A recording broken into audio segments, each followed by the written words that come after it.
حضرت اویس کرنی رضی اللہ تعالیٰ عنہ کے بارے میں آتا ہے کہ آپ ایک مرتبہ 3 دن سے بھوکے تھے، آپ کے پاس کچھ بھی نہیں تھا جو کھائیں پئیں۔ باہر جاتے ہیں، آگے 1 درہم پڑا ہوتا ہے، اس کو ہاتھ بھی نہیں لگاتے، اس لیے نہیں لگاتے کہ اس کا کوئی مالک ہوگا، یہ کسی کی ملکیت میں ہوگا، اگر اس کو میں اٹھا لوں تو کل قیامت کے دن اللہ تبارک و تعالی مجھ سے پوچھ لے کہ اے ویسے کرنی، یہ جو درہم تو نے اٹھایا تھا کیا اس کے مالک سے اجازت لی تھی؟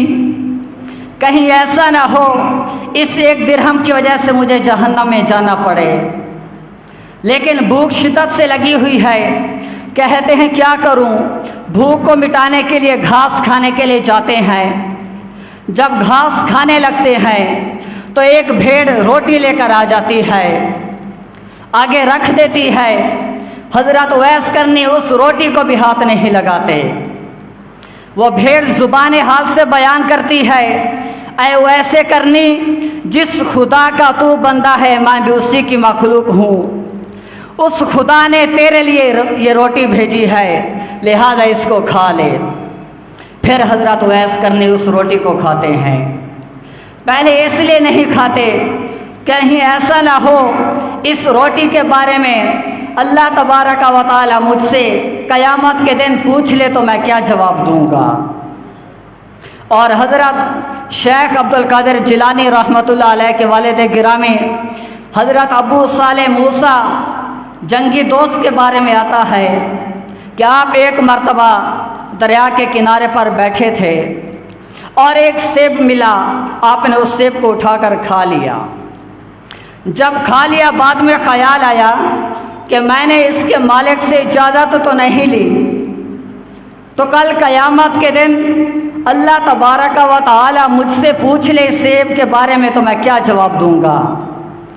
کہیں ایسا نہ ہو اس سیب کی وجہ سے مجھے جہنم میں جانا پڑے، لہذا مالک کے پاس جاتے ہیں، اس کو سب بتاتے ہیں کہ میں نے آپ کا ایک سیب کھا لیا ہے، لہذا مجھے معاف کر دیں۔ مالک کہتا ہے وہ بھی اللہ تبارک و تعالیٰ کا ولی بندہ تھا، اس نے جان لیا جو شخص ایک سیب کی معافی کے لیے اتنا سفر کر کے میرے پاس آیا ہے یہ اللہ تعالیٰ کا برگزیدہ بندہ ہو سکتا ہے۔ تو وہ سیب کا مالک کہتا ہے 2 شرطیں ہیں میری، وہ 2 شرطیں پوری کرو گے تو سیب کی معافی ملے گی ورنہ نہیں۔ پہلی شرط یہ ہے کہ 12 سال بغیر کسی عوض کے میری خدمت کرنی ہے۔ تو حضرت شیخ عبدالقادر جیلانی کے والد گرامی شیخ ابو صالح اس شرط کو قبول کر لیتے ہیں کہ مجھے کسی نہ کسی طریقے سیب کی معافی مل جائے۔ جب 12 سال پورے ہو جاتے ہیں پھر کہتے ہیں دوسری شرط کیا ہے؟ وہ کہتا ہے میری ایک بیٹی ہے جو آنکھوں سے نبینی ہے، کانوں سے بہری ہے، ہاتھوں سے معذور ہے اور پاؤں سے لنگڑی ہے، لہذا اس سے شادی کرنی ہوگی، اس کے ساتھ زندگی گزارنی ہوگی۔ تو حضرت شیخ ابو صالح اس شرط کو بھی قبول کر لیتے ہیں تاکہ مجھے سیب کی معافی مل جائے۔